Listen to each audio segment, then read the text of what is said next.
Pada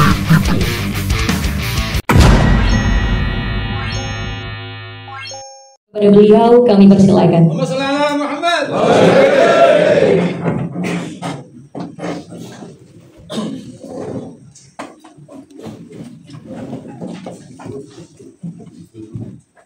Assalamualaikum warahmatullahi wabarakatuh. Waalaikumsalam. Hamdan wa syukran lillah wa salatan wa salaman ala sayyidina Rasulillah Sayyidina wa maulana Muhammadin ibn Abdullah. Wa ba'd.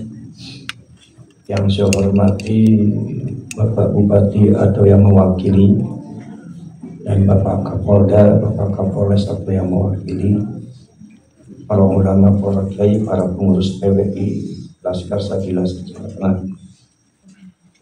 Alhamdulillah acara ini dapat berjalan dengan baik, dan tadi sudah diplenokan, katanya keputusannya hasilnya adalah dalam hal ini Pak Agus Mariono untuk ditabung menjadi dipercaya untuk menjadi Ketua Umum PWI Laskar Sabila se-Jawa Tengah.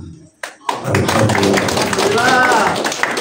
Kalau saya manut sama panjenengan aja, panjenengan milih siapapun saya manut. Kemudian alhamdulillah tadi sambutan dari Pak Eko cukup apresiatif sekali. Mudah-mudahan beliau jadi bupati. Amin. Amin. Kalau bahasa saya bukan mudah-mudahan, kalau bisa jadi bupati. Amin. Kira-kira kalau Pak Eko jadi bupati, PWI mendukung nggak? Tapi jangan politis nanti. Kalau seumpama kita politis nanti pecah nanti kita. Politis nanti kita pecah. Makanya dalam PWI Laskar Sabila itu nggak politis, Pak. Jadi kalau mau main politik ya ngumpet-ngumpet kayak NU juga. Jadi kalau panjangan pengen dapat dukungan tinggal datang aja ke rumah saya. Itu yang lain mah tinggal buntetnya walat dolim nanti Banyumas amin semua. Biasa orang NU seperti itu. Tadi alhamdulillah karena memang Pak Eko dan Pak Krisno sebagai wakil dari kepolisian bahwasanya tanggung jawab untuk membenahi dan membentengi bangsa ini adalah tanggung jawab sebagai anak bangsa. Sekarang PWI banyak difitnah, itu menunjukkan bahwasanya bangsa ini sudah lemah. Kedaulatan ini sudah lemah, bahwasanya kesejarahan Indonesia dan pembelaan terhadap bangsa ini sudah rapuh karena sudah digerogoti oleh orang-orang yang zalim, orang-orang yang tidak bertanggung jawab. Buktinya apa? Ada gerakan kebangsaan, ada gerakan pembelaan terhadap bangsa dan terhadap NU. Bayangkan difitnah, dicaci maki. Tapi kita harus anti fitnah, anti caci maki, kita harus anti segala-galanya. Saya bilang sama Ki Iman dulu, nanti saya mau buat sampean mestinya saya mau buat bodi mobilnya yang kira-kira tank baja anti nuklir dan anti bom atom. Jadi supaya supaya tahan segala-galanya. Jadi kita tuh kalau dicaci maki tenang aja, yang penting kita cukup hasbunallah wa ni'mal wakil, ni'mal maulah wa ni'mal nasir, wallahul musta'an ala ma yasifun. Udah gitu aja. Jadi kita nggak usah bingung karena dicaci dimaki, karena ini bangsa ini harus ada yang membela, bangsa ini harus ada yang melindungi, bangsa ini harus ada yang membentengi termasuk tanah air kita. Kasus Binongan itu adalah merupakan satu contoh bagi kita semua bahwasanya betapa rapuhnya rakyat ini dalam membela bangsa, betapa rapuhnya rakyat ini terhadap kesejarahan bangsanya sendiri, betapa mereka sangat tidak berani membela bangsa karena sudah didoktrin dengan doktrin-doktrin yang kurang bagus, doktrin-doktrin yang membuat masyarakat ini memiliki mentalitas inferiority complex, minder berlebihan, murakkabun nafs. Maka dari itu saya pernah baca bukunya Profesor Dr. Snoop Dogg, cuma berbahasa Indonesia, waktu dulu saya masih muda, bahwasanya kelemahan bangsa Indonesia itu satu adalah murakkabun nafs, inferiority complex. Memang tercipta masyarakat dengan sistem politik sampai sistem ekonomi dan sistem sosialnya membuat masyarakat ini tercipta sebuah masyarakat yang sangat inferiority complex, sangat minder. Makanya bisa dilihat hasilnya, efek daripada itu ketika ada tampil di beberapa negara yang mereka saling membanggakan negaranya, padahal negara mereka tidak seindah Indonesia, tidak sekaya Indonesia, tapi mereka punya punya PD-nya luar biasa, ya punya ya rasa bangga betul. Lah, yang paling tidak percaya diri terhadap bangsanya tampil di internasional itu adalah diantaranya rakyat Indonesia. Dan rakyat Indonesia itu sangat menonjol sekali itunya, rasa mindernya. Maka dari itu disinilah maka kita semua sudah itu ditambah lagi dengan satu doktrin daripada satu klan yang disebut klan Bahari, ditambah lagi itu dengan doktrin yang sangat menggoda mentalitas rakyat Indonesia menjadi lebih minder lagi. Saya kemarin itu dapat video ada seorang oknum Bahari mengatakan bahwa yang namanya orang-orang yang hadir di Haul Solonya Habib Ali yang di Habsyi itu katanya 40% itu diangkat jadi waliullah. Ini sudah mulai di dalam rangka supaya Haul Solo itu dibuat sakral, bohongan, kedustaan sudah mulai dibuat. Saya akui bahwa di kalangan Ba'al itu banyak jadi wali kutub. Saya akui itu. Kenapa? Karena syarat jadi wali kutub di Ba'al itu sangat mudah. Kata oknum Ba'ali mengatakan di Yaman, di Hadramaut, tidak sekali-kali ada Habib keluar kumis dan jenggotnya kecuali diangkat oleh Allah jadi wali kutub. Maka saya maklumi di Ba'ali dia banyak wali kutub. Sebab ukurnya standarisasinya adalah jenggot dengan kumis. Jadi kayak Miftah itu sudah Sultanul Awliya gitu. Sultanul Awliya gitu. Kayak Pak Sabita ini sudah wali kutub lagi. Jadi ini agama ini jadinya dibuat rusuh oleh Pak ini, ya Allah, kebuat mainan. Rasulullah itu buat mainan gitu ya. Jadi Rasulullah, Allah Subhanahu wa Ta'ala itu buat mainan. Saya kaget begitu. Ini sudah glorifikasi semacam ini bukan tidak ada agenda.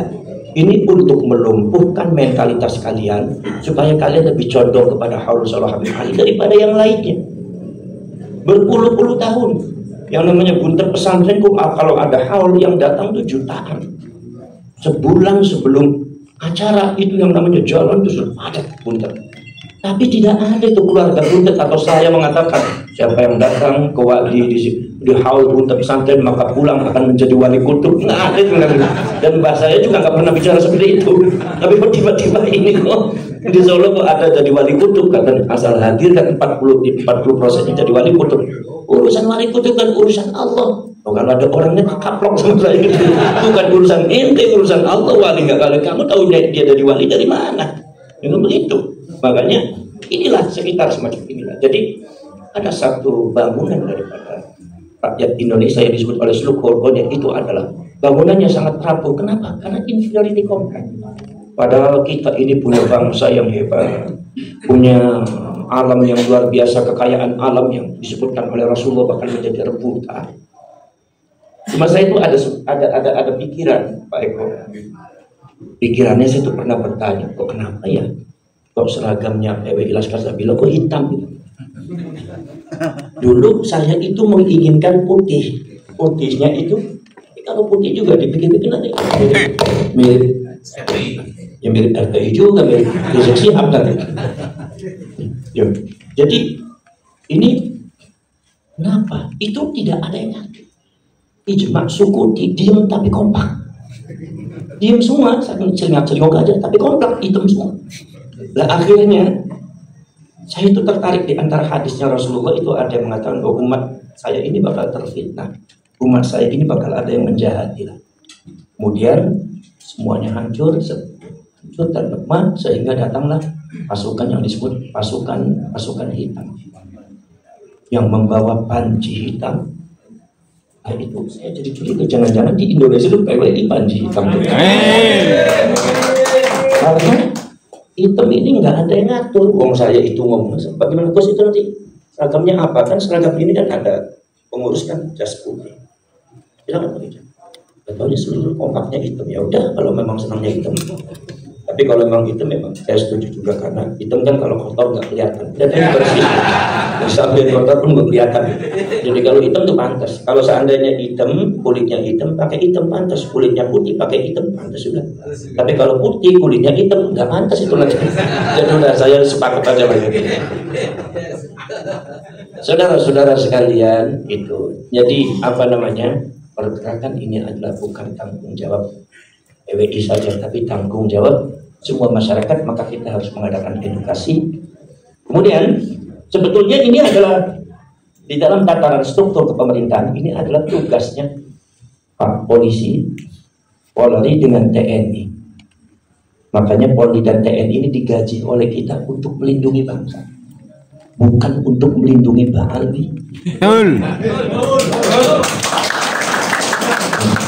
Untuk melindungi rakyat, bukan untuk melindungi Mbak Alwi, bukan untuk melindungi kejahatan yang terjadi di bangsa ini. Allah Subhanahu wa taala pernah menegur Nabi Muhammad SAW ketika masalah yang berkaitan dengan Tu'mah bin Ubair, di mana Tu'mah itu adalah seorang sahabatnya Rasulullah Al-Ansori yang menerima kaum muhajirin dan memberikan tempat kaum muhajirin.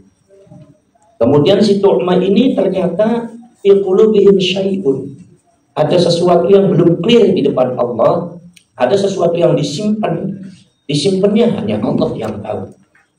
Makanya akhirnya Allah Subhanahu wa taala memunculkan sifat Tu'mah asli, karena kelihatannya memang setia kepada Rasulullah kelihatannya.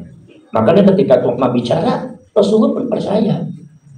Tapi akhirnya Allah Maha tahu hidup di dalamnya. Jadi diungkap oleh Allah dengan satu kejadian di mana si Tu'mah itu tiba-tiba tertarik sama baju besinya Qatadah, sahabat Qatadah. Akhirnya diambillah baju besi itu dicuri. Begitu mau ada yang ketahuan, ada yang tahu, dia lari.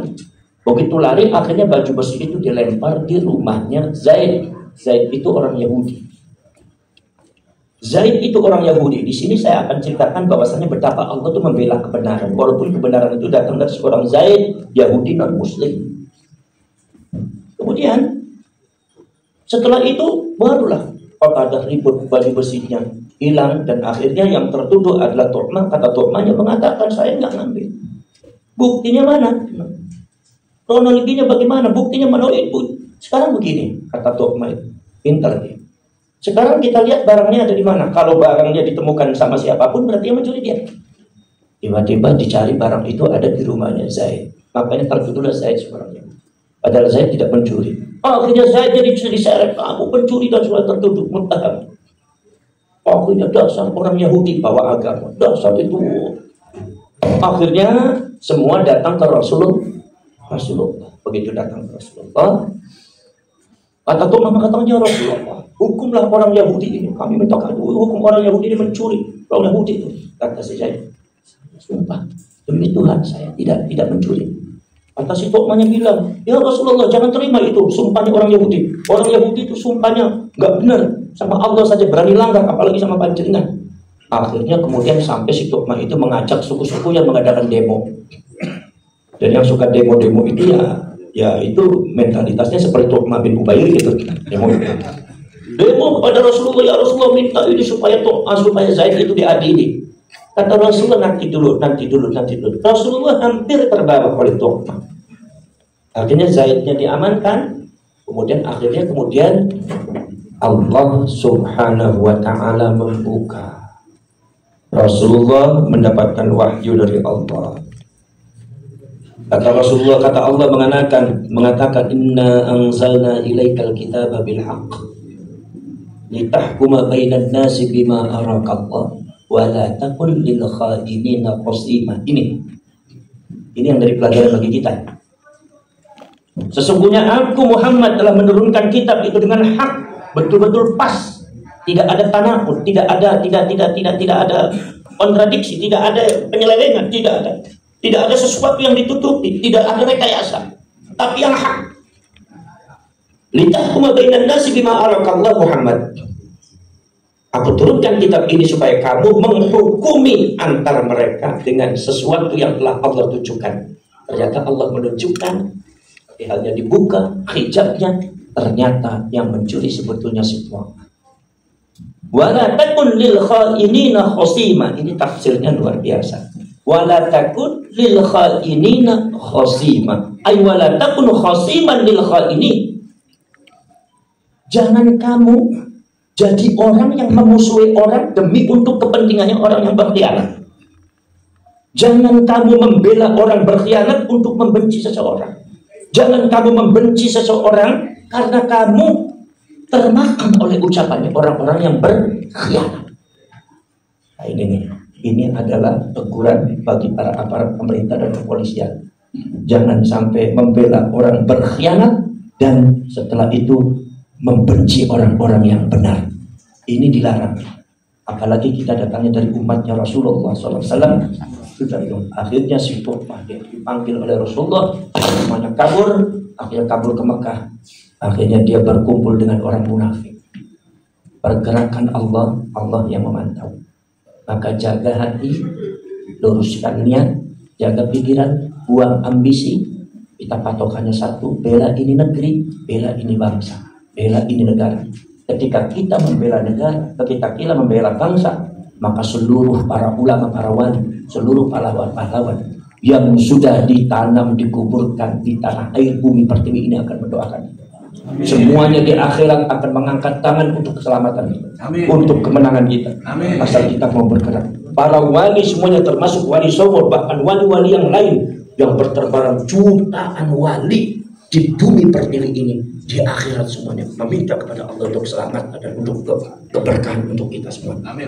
Dan saya yakin ketika kalian tetap berjuang memperjuangkan bangsa dan negara dan agama di PWI Laskar Sabila, saya yakin ketika kalian meninggal dunia, saya yakin akan disambut oleh para ulama.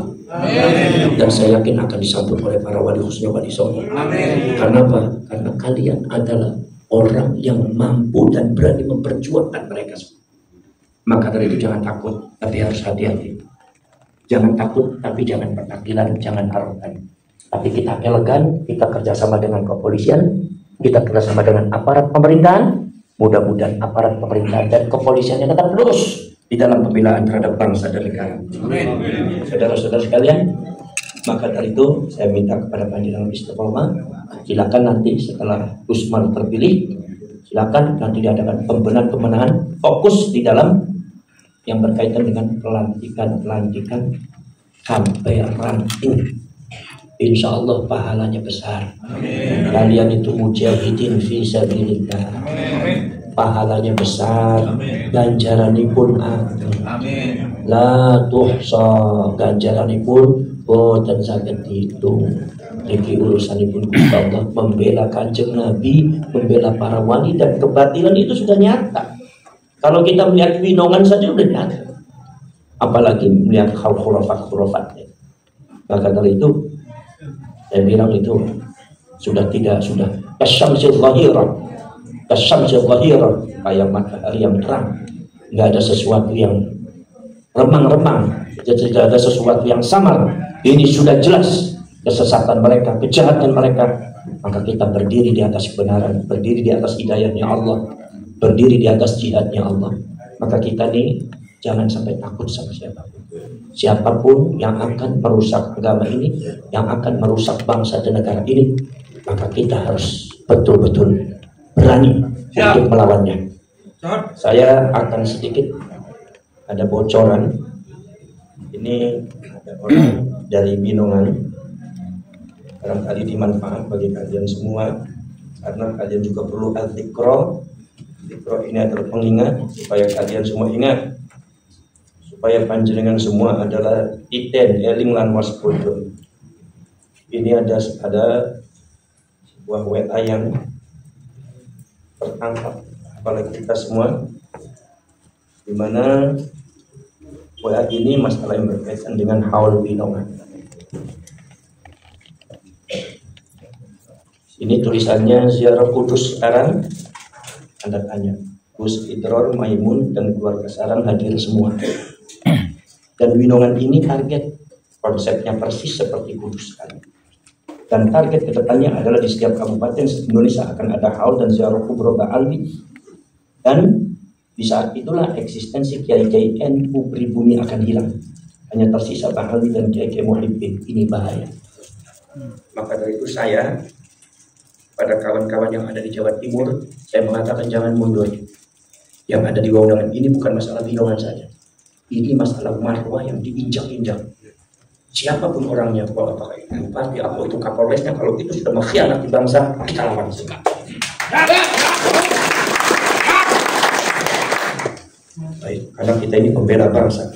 Saya mohon nanti dari pihak pemerintah yang ada di Banyumas dan Kapolres, Polres Banyumas dan Polda jangan sampai melakukan pengkhianatan terhadap bangsa. Karena panjenengan semua itu hidup dari rakyat dan rakyat itu hidup karena ada leluhur yang sudah meninggal yang ada ditanam di tanah air kita. Maka kalau seandainya kita semua apa jadinya kalau kita semua berkhianat kepada mereka, kita akan mati busuk di tanah pertiwi, tidak akan jadi orang mulia. Orang yang sangat rendah di depan Allah, orang yang sangat rendah di depan Allah, orang yang sangat menjijikkan di depan Allah adalah orang yang mengkhianati bangsanya sendiri, orang yang mengkhianati agamanya sendiri, orang yang menjual agamanya dan menjual bangsanya kepada orang lain. Ini seburuk-buruknya orang. Maka dari itu saya yakin orang-orang tersebut akan dihina oleh Allah Subhanahu wa taala. Saya tahu kadang-kadang ya dari aparat kadang-kadang ada hubungan kedekatan dengan oknum-oknum Ba'alwi, tapi saya minta, kalau boleh saya minta sedekat apapun kalian dengan Ba'alwi, tolong tanah dan bangsa ini jangan kalian jual. Sepakat. Jangan kalian jual.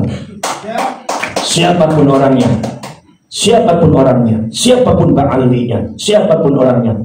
Ketika mereka sudah berbuat zalim dan akan berbuat jahat kepada bangsa dan negara ini, ingatlah di atas kita ada Pangeran Diponegoro, ingatlah di atas kita ada Sunan Ampel, Sunan Bonang, Sunan Derajat, Sunan Guri, Sunan Gunung Jati, Sunan Kalijaga, Syekh Subakir, sampai pangeran-pangeran para ulama se-Indonesia di atas kita. Jenderal Sudirman. Apa manfaatnya satu Ba'alwi satu? Tidak ada manfaat. Apa harganya ketika kita bandingkan dengan harga mereka? Apa? Maka terus jangan punya alasan, wah saya nggak enak karena beliau itu sudah jadi guru saya. Ya, guru sampean, tapi kok berkhianat? Jangan-jangan nanti sampeannya juga berkhianat. Jangan-jangan sampeannya juga nanti akhirnya menginjak bangsa ini.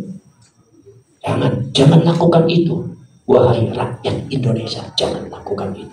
Jaga bangsa di negara ini.